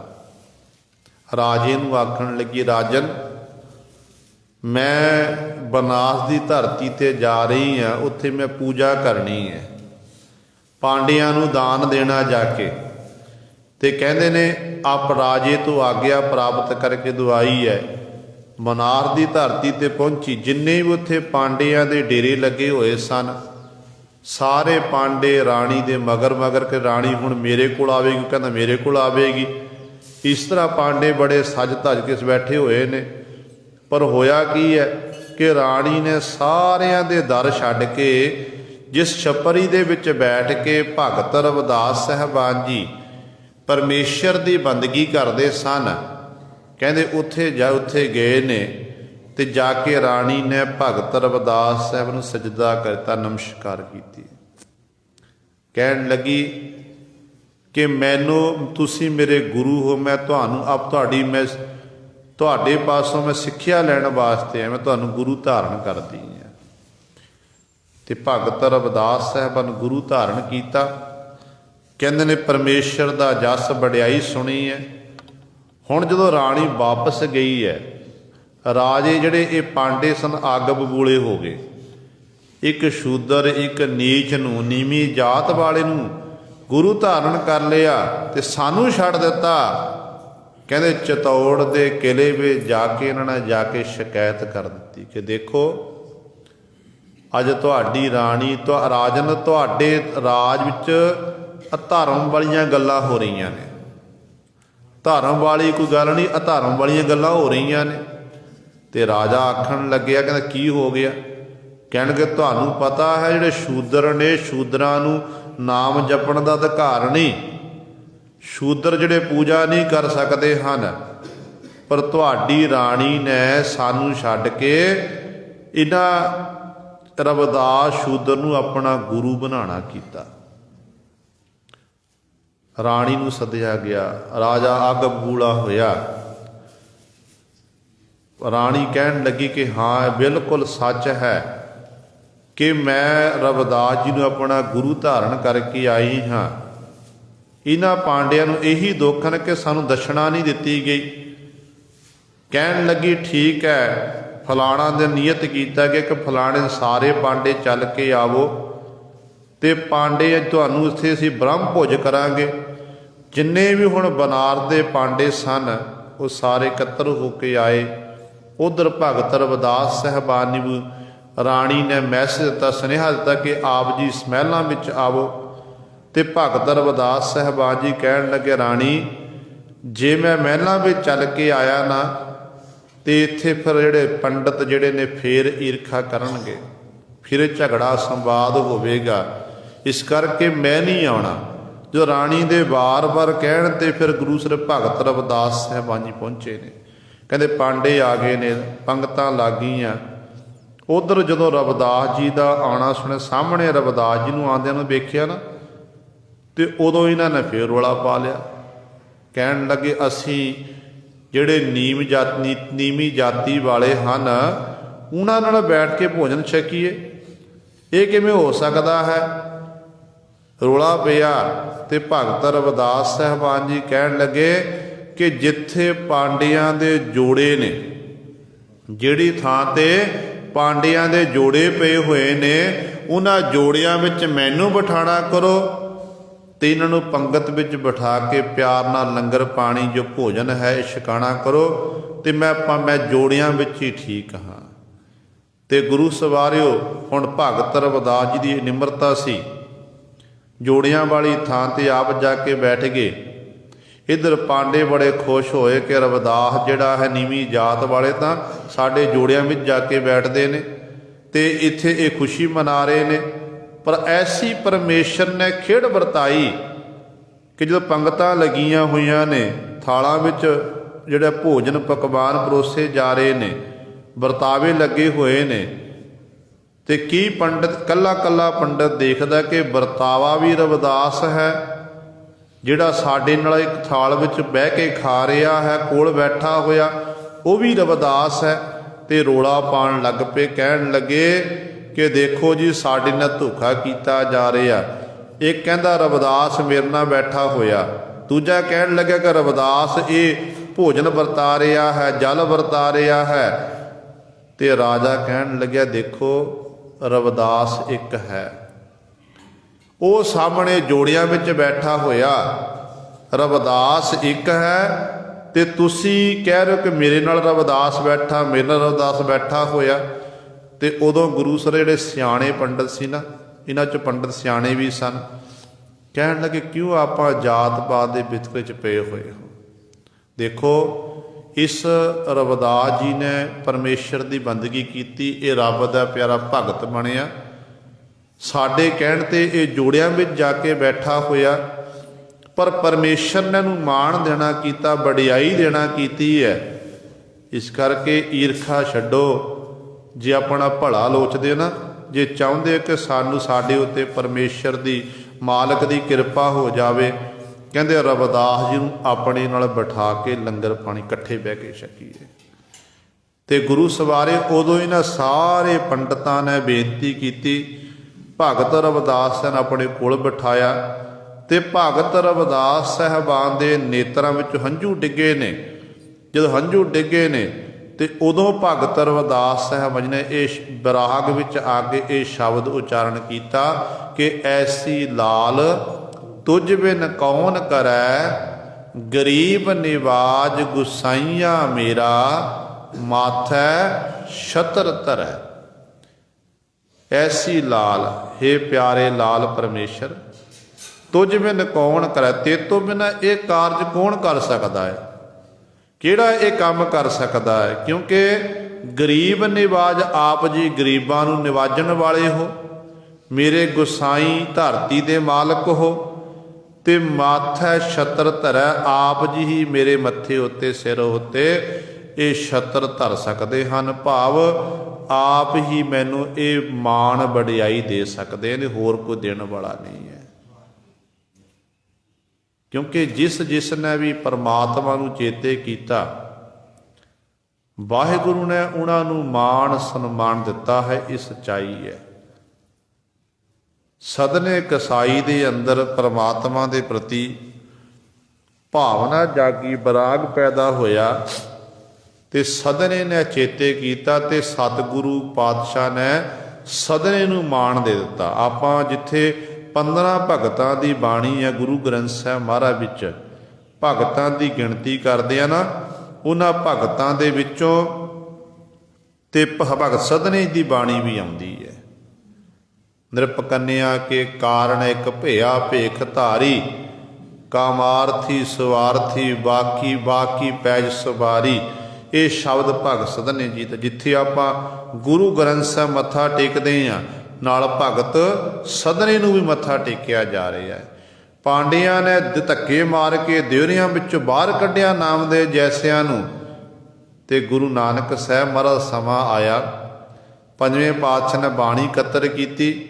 ਸਤਿਗੁਰ ਦੇ ਮਨ 'ਚ ਇਹ ਵਿਚਾਰ ਆਈ ਕਿ ਪਾਂਡਿਆਂ ਨੇ ਤੁਹਾਨੂੰ ਧੱਕੇ ਮਾਰ ਕੇ ਬਾਹਰ ਕੱਢ ਦਿੱਤਾ, ਮੈਂ ਇਹੋ ਜੀ ਥਾਂ ਤੇ ਤੁਹਾਨੂੰ ਬਿਠਾਵਾਂਗਾ ਕਿ ਕੁੱਲ ਦੁਨੀਆ ਦਿਲ ਜਿੰਨੀ ਮਰਜ਼ੀ ਕੋਸ਼ਿਸ਼ ਕਰ ਲਵੇ, ਜਾਤ ਪਾਤ ਦੇ ਵਿਤਕਰੇ ਪਾ ਕੇ ਤੁਹਾਨੂੰ ਇੱਥੋਂ ਕੱਢਣ ਵਾਲਾ ਕੋਈ ਨਹੀਂ ਹੋਵੇਗਾ। ਸਦੀਵੀ ਕਾਲ ਲਈ ਗੁਰੂ ਗ੍ਰੰਥ ਸਾਹਿਬ ਮਹਾਰਾਜ 'ਚ ਆਪ ਗੁਰੂ ਸਾਹਿਬਾਨ ਬੈਠੇ ਨੇ, ਤੇ ਆਪਣੇ ਨਾਲ ਇਹਨਾਂ ਭਗਤਾਂ ਨੂੰ ਵੀ ਨਾਲ ਬਿਠਾ ਲਿਆ। ਜਿੱਥੇ ਆਪਾਂ ਗੁਰੂ ਨੂੰ ਮੱਥਾ ਟੇਕਦੇ ਆ, ਉੱਥੇ ਨਾ ਭਗਤ ਸਹਿਬਾਨਾਂ ਨੂੰ ਵੀ ਸਾਂਝਾ ਮੱਥਾ ਟੇਕਿਆ ਜਾ ਰਿਹਾ ਹੈ। ਕਿੱਡੀ ਵੱਡੀ ਬਖਸ਼ਿਸ਼ ਹੈ। ਇਹ ਗੁਰੂ ਨਾਨਕ ਦੇ ਘਰ ਦਾ ਹੀ ਸਾਂਝਾ ਉਪਦੇਸ਼ ਹੈ। ਸਤਿਗੁਰੂ ਜੀ ਨੇ ਸਾਰਿਆਂ ਨੂੰ ਗੱਲ ਬੱਕੜੀ ਚ ਲਿਆ, ਚਾਹੇ ਕੋਈ ਨੀਵੀਂ ਜਾਤ ਵਾਲਾ, ਵੱਡੀ ਜਾਤ ਵਾਲਾ ਸੀ, ਉੱਚੀ ਜਾਤ ਵਾਲਾ, ਕੋਈ ਵੀ ਸਤਿਗੁਰ ਦੇ ਸਾਹਮਣੇ ਆਇਆ ਤੇ ਗੁਰੂ ਨੂੰ ਆ ਕੇ ਸਜਦਾ ਕੀਤਾ, ਤੇ ਗੁਰੂ ਨੇ ਉਹਨੂੰ ਗੱਲ ਬੱਕੜੀ 'ਚ ਲੈ ਲਿਆ, ਆਪਣੀ ਗੋਦ 'ਚ ਬਿਠਾ ਲਿਆ। ਤੇ ਅੱਜ ਪਰ ਆਪਾਂ ਫੇਰ ਗੁਰੂ ਗ੍ਰੰਥ ਸਾਹਿਬ ਛੱਡ ਕੇ ਥਾਵਾਂ ਥਾਂ ਦੇ ਭੜਕੇ ਫਿਰਦੇ ਹਾਂ। ਕੋਈ ਕਿਤੇ ਚਲਿਆ ਗਿਆ। ਇਸ ਕਰਕੇ ਸਾਨੂੰ ਜੇ ਗੁਰੂ ਦੀਆਂ ਖੁਸ਼ੀਆਂ ਲੈਣੀਆਂ ਨੇ, ਸਾਨੂੰ ਸ਼ਬਦ ਦੇ ਉਪਾਸ਼ਕ ਬਣਨਾ ਪਵੇਗਾ।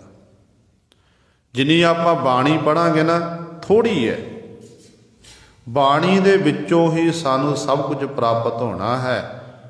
ਕਿ ਬਾਣੀ ਜਿਹੜੀ ਹੈ ਇਹ ਗੁਰਾਂ ਦੀ ਬਾਣੀ ਹੈ। ਸਤਿਗੁਰੂ ਕਹਿੰਦੇ ਨੇ ਬਾਣੀ ਗੁਰੂ ਹੈ ਬਾਣੀ, ਵਿੱਚ ਬਾਣੀ ਅੰਮ੍ਰਿਤ ਸਾਰੇ, ਗੁਰ ਬਾਣੀ ਕਹੈ ਸੇਵਕ ਜਨ ਮਾਨੈ, ਪ੍ਰਤੱਖ ਗੁਰੂ ਨਿਸਤਾਰੇ। ਰੋਜ਼ਾਨਾ ਆਪਾਂ ਬਚਨ ਪੜ੍ਹਦੇ ਹਾਂ ਪਾਤਸ਼ਾਹ ਦੇ। ਜੇ ਗੁਰਬਾਣੀ ਦਾ ਓਟ ਆਸਰਾ ਤੱਕਾਂਗੇ, ਸੰਸਾਰ ਸਮੁੰਦਰ 'ਚ ਆਪਾਂ ਗੋਤੇ ਖਾ ਰਹੇ ਹਾਂ, ਬਾਣੀ ਦਾ ਓਟ ਆਸਰਾ ਤੱਕਾਂਗੇ, ਸੰਸਾਰ ਸਮੁੰਦਰ ਤੋਂ ਤਰ ਜਾਵਾਂਗੇ। ਜੇ ਬਾਣੀ ਦਾ ਓਟ ਆਸਰਾ ਛੱਡ ਦਿੱਤਾ ਤੇ ਸੰਸਾਰ ਸਮੁੰਦਰ ਵਿੱਚ ਗੋਤੇ ਖਾ ਕੇ ਖਤਮ ਹੋ ਜਾਵਾਂਗੇ। ਬਾਣੀ ਦੇ ਰਾਹੀਂ ਹੀ ਸਾਡਾ ਪਾਰ ਉਤਾਰਾ ਹੋਣਾ ਹੈ। ਬਾਣੀ ਜਿਹੜੀ ਹੈ ਇਹ ਨਿਰੰਕਾਰ ਹੈ। ਵਾਹੋ ਵਾਹੋ ਬਾਣੀ ਨਿਰੰਕਾਰ ਹੈ, ਤਿਸ ਜੀਵੜ ਅਵਰ ਨਾ ਕੋਏ। ਇਹ ਸਤਿਗੁਰੂ ਜੀ ਨੇ ਬਚਨ ਕਰ ਦਿੱਤੇ ਨੇ। ਤੇ ਗੁਰੂ ਪਾਤਸ਼ਾਹ ਜੀ ਬਚਨ ਕਰਦੇ ਹਨ। ਭਗਤ ਜੀ ਕਹਿੰਦੇ ਨੇ ਗਰੀਬ ਨਿਵਾਜ, ਪਰਮੇਸ਼ਰ ਦਾ ਨਾਮ ਜਿਹੜਾ ਹੈ ਉਹ ਗਰੀਬਾਂ ਨੂੰ ਨਿਵਾਜਣ ਵਾਲਾ, ਉਹ ਗੁਸਾਈ ਹੈ, ਸਾਰੀ ਧਰਤੀ ਦਾ ਮਾਲਕ ਹੈ। ਕਹਿੰਦੇ ਨੇ ਮਾਥੈ ਛਤਰ ਧਰੈ, ਜਸ ਰੂਪੀ ਛਤਰ, ਪ੍ਰਤੱਖ ਛਤਰ, ਨੀਵਿਆਂ ਨੂੰ ਉੱਚਾ ਕਰਨ ਵਾਲਾ। ਜਿਹੜੇ ਉੱਚੇ ਹੋ ਕੇ ਹੰਕਾਰ ਕਰਦੇ ਨੇ ਉਹਨਾਂ ਨੂੰ ਫਿਰ ਪਰਮਾਤਮਾ ਨੀਵੇਂ ਵੀ ਕਰ ਦਿੰਦਾ ਹੈ। ਖੇਡ ਹੈ ਵਾਹਿਗੁਰੂ ਦੀ। ਪੜ੍ਹਦੇ ਆਪਾਂ ਭਗਤ ਰਵਿਦਾਸ ਸਾਹਿਬ, ਵਾਹਿਗੁਰੂ ਭਗਤ ਕਬੀਰ ਸਾਹਿਬਾਂ ਦੇ ਬਚਨ। ਭਗਤ ਜੀ ਕਹਿੰਦੇ ਨੇ ਰਾਜਾ ਸਰਮਤ ਨਹੀਂ ਜਾਨੀ ਤੇਰੀ, ਤੇਰੇ ਸੰਤਨ ਕੀ ਹੋ ਚੇਰੀ। ਹਾਸਤੋ ਜਾਏ ਸਰੋਬਤ ਆਵੈ, ਰੋਬਤ ਹੋਏ ਸਸੈ। ਬਸਦੋ ਹੋਏ ਹੋਏ ਸ ਊਜੜ, ਊਜੜ ਹੋਏ ਸ ਵਸੈ। ਜਲ ਤੇ ਥਲ ਕਰ ਥਲ ਦੇ ਕੂਆਂ, ਕੂਪ ਤੇ ਮੇਰ ਕਰਾਵੈ। ਧਰਤੀ ਤੇ ਆਕਾਸ਼ ਚੜਾਵੈ, ਚੜੇ ਆਕਾਸ਼ ਗਿਰਾਵੈ। ਪ੍ਰਤੱਖ ਤੌਰ ਤੇ ਭਗਤ ਸਤਿਗੁਰੂ ਜੀ ਕਹਿ ਰਹੇ ਨੇ ਕਿ ਜਦੋਂ ਧਰਤੀ ਤੇ ਆਕਾਸ਼ ਚੜਾਵੈ, ਧਰਤੀ ਉੱਤੇ ਰਹਿ ਰਹੇ ਆ, ਮਾਣ ਸਨਮਾਨ ਮਿਲ ਗਿਆ, ਸਤਿਕਾਰ ਮਿਲ ਗਿਆ, ਮਨ ਨੂੰ ਲੋਕ ਸਲਾਮਾਂ ਕਰਨ ਲੱਗ ਪਏ, ਵਡਿਆਈ ਮਿਲੀ ਹੈ, ਮਨ ਨੂੰ ਜਿਵੇਂ ਆਕਾਸ਼ ਤੱਕ ਪਹੁੰਚ ਹੋ ਗਈ। ਕਹਿੰਦੇ ਪਰ ਜਦੋਂ ਹੰਕਾਰ ਆ ਗਿਆ ਨਾ ਕਿ ਮੈਂ ਵੱਡਾ, ਮੇਰਾ ਸਾਰੇ ਮਾਣ ਕਰਦੇ, ਸਨਮਾਨ ਕਰਦੇ ਨੇ, ਤੇ ਉਦੋਂ ਫਿਰ ਹੰਕਾਰ ਵਿੱਚ ਆਉਂਦਾ, ਤੇ ਉਦੋਂ ਫਿਰ ਕਹਿੰਦੇ ਚੜ੍ਹਿਆ ਹੋਇਆਂ ਨੂੰ, ਹੰਕਾਰ ਵਿੱਚ ਡੁੱਬਿਆ ਹੋਇਆ ਨੂੰ ਕਹਿੰਦੇ ਚੜ੍ਹੇ ਆਕਾਸ਼ ਗਿਰਾਵੈ, ਥੱਲੇ ਡਿੱਗ ਦਿੰਦਾ ਹੈ। ਔਰ ਇਹੋ ਜਿਹੀ ਜੀਵਨ ਵਿੱਚ ਵਿਚਰਦੇ ਗਲਤੀ ਕਰਾ ਦਿੰਦਾ, ਜਿਸ ਗਲਤੀ ਕਰਕੇ ਫਿਰ ਜੀਵ ਨੂੰ ਗੁਰਮੂੰਹ ਦੀ ਖਾਣੀ ਪੈਂਦੀ ਹੈ, ਲੋਕ ਲਾਹਣਤਾਂ ਪਾਉਂਦੇ ਨੇ। ਤੇ ਇਹ ਖੇਡਾਂ ਪਰਮਾਤਮਾ ਦੀਆਂ ਹਨ ਗੁਰੂ ਸਵਾਰਿਓ। ਤੇ ਆਪਣੇ ਪਿਆਰੇ ਜਿਹੜੇ ਦੇ ਬੰਦਗੀ ਕਰਦੇ ਨੇ ਨਾ, ਉਹਨਾਂ ਦੇ ਉੱਤੇ ਪਰਮਾਤਮਾ ਜਸ ਰੂਪੀ ਛਤਰ, ਪ੍ਰਤੱਖ ਛਤਰ, ਤੇ ਉਹ ਪਰਮਾਤਮਾ ਦੇ ਸਿਰ ਉੱਤੇ ਧਰਦਾ ਹੈ। ਰਹਾਉ ਚਾਕੀ ਛੋਤ ਜਗਤ ਕੋ ਲਾਗੈ, ਤਾਂ ਪਰ ਤੂੰ ਹੀ ਟਰੈ। ਨੀਚ ਹੈ ਊਚ ਕਰੈ ਮੇਰਾ ਗੋਬਿੰਦ, ਕਾਹੂ ਤੇ ਨਾ ਡਰੈ।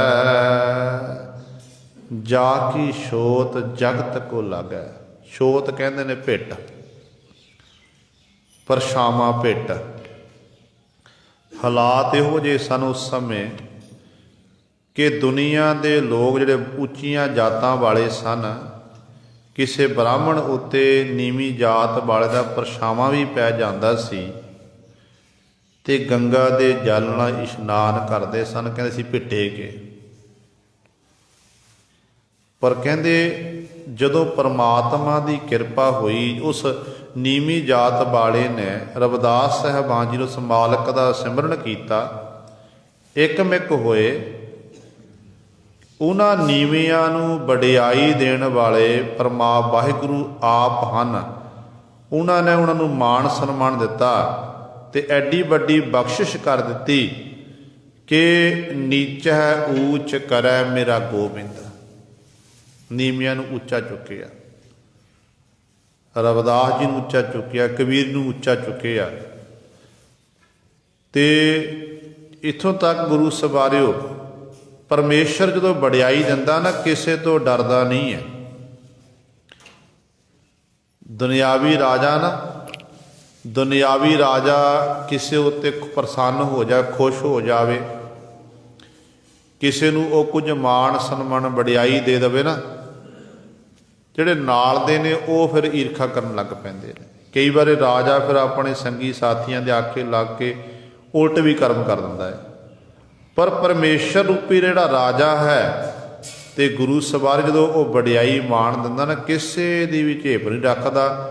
ਉਹ ਪਰਮੇਸ਼ਰ ਰੂਪੀ ਰਾਜਾ ਜਦੋਂ ਬਖਸ਼ਿਸ਼ ਕਰਦਾ, ਤੇ ਕਿਸੇ ਦਾ ਡਰ ਉਹਦੇ ਮਨ ਵਿੱਚ ਨਹੀਂ ਹੁੰਦਾ, ਕਿਉਂਕਿ ਉਹ ਭੈ ਤੋਂ ਰਹਿਤ ਹੈ। ਭੈ ਤੋਂ ਰਹਿਤ ਪਰਮੇਸ਼ਰ ਹੈ। ਉਹਦੇ ਪਿਆਰੇ ਵੀ ਉਹਦੀ ਬੰਦਗੀ ਕਰਕੇ ਭੈ ਤੋਂ ਰਹਿਤ ਹੋ ਜਾਂਦੇ ਨੇ, ਤੇ ਜਿਹੜੇ ਭੈ ਤੋਂ ਰਹਿਤ ਹੁੰਦੇ ਨੇ ਉਹੀ ਪਰਮੇਸ਼ਰ ਵਾਹਿਗੁਰੂ ਨੂੰ ਭਾਉਂਦੇ ਹਨ। ਤੇ ਇਸ ਤਰ੍ਹਾਂ ਉਹ ਬਖਸ਼ਿਸ਼ਾਂ ਕਰਨ ਵੇਲੇ ਪਰਮਾਤਮਾ ਕਿਸੇ ਤੇ ਵੀ ਡਰਦਾ ਨਹੀਂ। ਜਾਂ ਜੇ ਕਹਿ ਰਹੀਏ, ਜਿਹਦੇ ਉੱਤੇ ਮਾਲਕ ਦੀ ਬਖਸ਼ਿਸ਼ ਹੁੰਦੀ ਹੈ, ਰਹਿਮਤ ਹੁੰਦੀ ਹੈ, ਉਹਦੇ ਅੰਦਰੋਂ ਸਾਰਾ ਡਰ, ਖੌਫ ਇਤਿਆਦਿਕ ਖਤਮ ਹੋ ਜਾਂਦਾ ਹੈ। ਕਿਉਂਕਿ ਜਦੋਂ ਉਹਨੂੰ ਪਰਮੇਸ਼ਰ ਉੱਤੇ ਭਰੋਸਾ ਹੁੰਦਾ, ਉਹਨੂੰ ਇਹ ਵਿਸ਼ਵਾਸ ਬਣ ਜਾਂਦਾ ਕਿ ਜਾ ਕੋ ਮੁਸ਼ਕਲ ਅਤ ਬਣੈ ਢੋਈ ਕੋਏ ਨਾ ਦੇ, ਲਾਗੂ ਹੋਏ ਦੁਸ਼ਮਨਾ ਸਾਕ ਵੀ ਭੱਜ ਖਲੇ, ਸਭੋ ਭੱਜੈ ਆਸਰਾ ਚੁੱਕੈ ਸਭ ਅਸਰਾਓ, ਚਿਤ ਆਵੈ ਉਸ ਪਾਰ ਬ੍ਰਹਮ ਲੱਗੈ ਨ ਤਤੀ ਭਾਉ। ਜੋ ਸਾਰੇ ਆਸਰੇ ਮੁੱਕ ਜਾਣ, ਮਿੱਤਰ ਸੱਜਣ ਰਿਸ਼ਤੇਦਾਰ ਭੈਣ ਭਰਾ ਇਤਿਆਦਿਕ ਸਾਰੇ ਜਦੋਂ ਦੁਸ਼ਮਣ ਬਣ ਜਾਣ ਨਾ, ਕਹਿੰਦੀ ਪੱਤਾ ਪੱਤਾ ਸਿੰਘਾਂ ਦਾ ਬੈਰੀ ਬਣ ਜਾਵੇ। ਤੇ ਉਦੋਂ ਫਿਰ ਉਹ ਰੱਬ ਦਾ ਪਿਆਰਾ ਕਹਿੰਦੇ ਪਰਮੇਸ਼ਰ ਦਾ ਆਸਰਾ ਤੱਕ ਲਵੇ, ਗੁਰੂ ਦਾ ਆਸਰਾ ਤੱਕ ਲਵੇ, ਤੇ ਗੁਰੂ ਫਿਰ ਗੁਰੂ ਸਵਾਰ ਨੂੰ ਤੱਤੀ ਬਾਹ ਨਹੀਂ ਲੱਗਣ ਦਿੰਦਾ। ਇਹ ਸੱਚ ਹੈ, ਸੱਚ ਹੈ। ਜੇ ਗੁਰੂ ਉੱਤੇ ਆਪਾਂ ਭਰੋਸਾ ਰੱਖੀਏ, ਦੇਖੋ ਕਿਵੇਂ ਨੀਚਿਆਂ ਨੀਵਿਆਂ ਨੂੰ ਉੱਚਾ ਕਰਦਾ ਹੈ। ਕਲਗੀਧਰ ਪਾਤਸ਼ਾਹ ਦੇ ਸਮੇਂ ਦੀ ਗਾਥਾ, ਸਤਿਗੁਰੂ ਗੁਰੂ ਕਲਗੀਧਰ ਪਾਤਸ਼ਾਹ ਮਹਾਰਾਜ ਨੇ ਆਨੰਦਪੁਰ ਸਾਹਿਬ ਦੀ ਧਰਤੀ 30 ਮਾਰਚ 1699 ਈਸਵੀ ਨੂੰ ਖੰਡੇ ਬਾਟੇ ਦੀ ਪੁਲ ਤਿਆਰ ਕੀਤੀ, ਖਾਲਸੇ ਪੰਥ ਦੀ ਸਿਰਜਣਾ ਕੀਤੀ। ਉਸ ਤੋਂ ਬਾਅਦ ਪਾਤਸ਼ਾਹ ਜੀ ਫਿਰ ਰਵਾਲਸਰ ਸਾਹਿਬ ਦੀ ਧਰਤੀ ਤੇ ਗਏ ਸਨ। ਰਵਾਲਸਰ ਦੀ ਧਰਤੀ ਤੇ ਇੱਥੇ ਇਤਿਹਾਸਕਾਰ ਲਿਖਦੇ ਨੇ ਜਿੰਨੇ ਵੀ 22 ਧਾਰ ਦੇ ਪਹਾੜੀ ਰਾਜੇ ਇਹਨਾਂ ਨੂੰ ਉੱਤੇ ਕੋਈ ਮੇਲਾ ਲੱਗਦਾ ਸੀ। ਕਲਗੀਧਰ ਪਾਤਸ਼ਾਹ ਉਪਦੇਸ਼ ਦੇਣ ਵਾਸਤੇ ਗਏ ਸਨ ਤੇ ਇਹ 22 ਧਾਰ ਦੇ ਰਾਜੇ ਵੀ ਉੱਥੇ ਆਏ ਸਨ। ਭੀਮ ਚੰਦ ਜੈਸੇ, ਅਜਮੇਰ ਚੰਦ ਇਤਿਆਦਿਕ, ਇਹ ਸਾਰੇ ਇਕੱਤਰ ਹੋ ਕੇ ਆਏ। ਇਹਨਾਂ ਨੇ ਕਲਗੀਧਰ ਪਾਤਸ਼ਾਹ ਜਦੋਂ ਆਉਣਾ ਸੁਣਿਆ, ਇਹਨਾਂ ਨੇ ਸਤਿਗੁਰੂ ਨੂੰ ਸਜਦਾ ਕੀਤਾ, ਨਮਸਕਾਰ ਕੀ, ਕੋਲ ਆ ਕੇ ਬੈਠੇ। ਤੇ ਗੁਰੂ ਗੋਬਿੰਦ ਸਿੰਘ ਮਹਾਰਾਜ ਕਹਿਣ ਲੱਗੇ ਕਿ ਭਾਈ ਤੁਹਾਡੇ ਕੋਲ ਚੰਗਾ ਅਵਸਰ ਹੈ, ਸਮਾਂ ਹੈ, ਕੀ ਤੁਸੀਂ ਆ ਛੋਟੀਆਂ ਛੋਟੀਆਂ ਰਿਆਸਤਾਂ ਦੇ ਮਾਲਕ ਬਣੇ ਫਿਰਦੇ ਹੋ? ਕਿਉਂਕਿ 22 ਧਾਰ ਦੇ ਰਾਜੇ ਤੋਂ ਬਾਅਦ ਧਾਰਾਂ ਵਗਦੀਆਂ ਸਨ, ਝਰਨੇ ਵਗਦੇ ਸਨ। ਉਹਨਾਂ ਧਾਰਾਂ ਦਾ ਰਿਆਸਤ ਬਣੀ ਕਿ ਆਹ ਹੱਦ ਤੇਰੀ ਆ, ਆਹ ਹੱਦ ਮੇਰੀ ਹੈ। ਉਹਨਾਂ ਦੀ ਗਿਣਤੀ 22 ਹੁੰਦੀ ਸੀ ਤੇ ਨਾਮ ਪੈ ਗਿਆ 22 ਧਾਰ ਦੇ ਰਾਜੇ। ਕਲਗੀਧਰ ਪਾਤਸ਼ਾਹ ਮਹਾਰਾਜ ਆਖਣ ਲੱਗੇ, ਕਹਿੰਦੇ ਕੀ ਛੋਟੀਆਂ ਛੋਟੀਆਂ ਰਿਆਸਤਾਂ ਦੇ ਵਿੱਚ ਤੁਸੀਂ ਇੱਥੇ ਆਪਣਾ ਜੀਵਨ ਬਤੀਤ ਕਰ ਰਹੇ ਹੋ? ਕਹਿੰਦੇ ਸਾਡੇ ਕੋਲ ਆਵੋ, ਖੰਡੇ ਬਾਟੇ ਦਾ ਅੰਮ੍ਰਿਤ ਛਕੋ, ਭੀਮ ਚੰਦ ਤੋਂ ਭੀਮ ਸਿੰਘ ਬਣਨਾ ਕਰ, ਅਜਮੇਰ ਚੰਦ ਤੋਂ ਅਜਮੇਰ ਸਿੰਘ ਬਣਨਾ ਕਰ। ਕਹਿੰਦੇ ਜਿੰਨੇ ਵੀ ਰਾਜੇ ਇਹਨਾਂ ਦਾ ਅੰਮ੍ਰਿਤ ਛਕ ਲੈਣਗੇ ਪਰਿਵਾਰ ਦੇ ਸਹਿਤ, ਮੈਂ ਤੁਹਾਡੇ ਨਾਲ ਵਾਅਦਾ ਕਰਦਾ ਹਾਂ ਕਿ ਤੁਹਾਨੂੰ ਮੈਂ ਸਾਰੇ ਸੰਸਾਰ ਦਾ ਰਾਜ ਲੈ ਦਿਆਂਗਾ। ਗੁਰੂ ਗੋਬਿੰਦ ਸਿੰਘ ਮਹਾਰਾਜ ਨੇ ਬਚਨ ਕੀਤੇ, ਪਰ ਅੰਮ੍ਰਿਤ ਛਕਣਾ ਪਵੇਗਾ, ਸਿੰਘ ਬਣਨਾ ਪਵੇਗਾ, ਜਾਤਵਾਦ ਉੱਤੇ ਉੱਠਣਾ ਪਵੇਗਾ।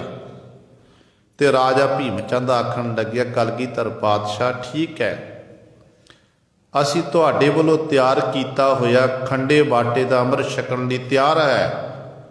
ਭੀਮ ਚੰਦ ਤੋਂ ਭੀਮ ਸਿੰਘ ਬਣਨ ਲਈ ਤਿਆਰ ਹਾਂ, ਅਜਮੇਰ ਚੰਦ ਤੋਂ ਅਜਮੇਰ ਸਿੰਘ ਬਣਨ ਲਈ ਤਿਆਰ ਹਾਂ।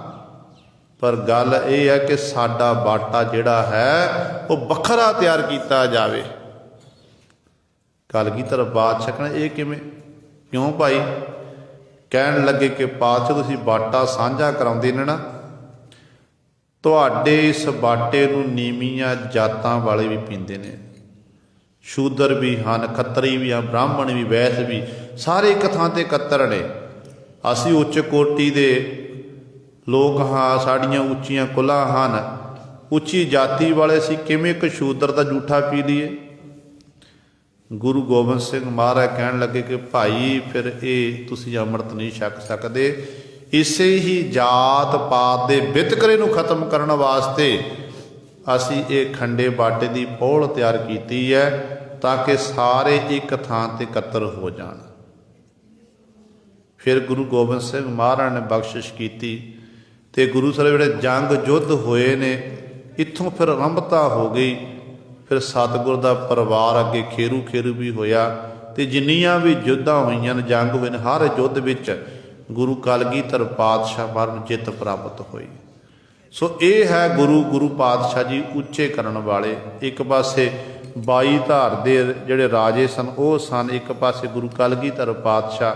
ਪਰ ਸਤਿਗੁਰ ਨੀਵਿਆਂ ਨੂੰ ਉੱਚਾ ਚੁੱਕਿਆ, ਨੀਚਾ ਉੱਚ ਕਰਾਂ ਮੇਰਾ ਗੋਬਿੰਦ, ਕਾਹੂ ਤੇ ਨਾ ਡਰੈ, ਕਿਸੇ ਦੀ ਪਰਵਾਹ ਨਹੀਂ ਕੀਤੀ।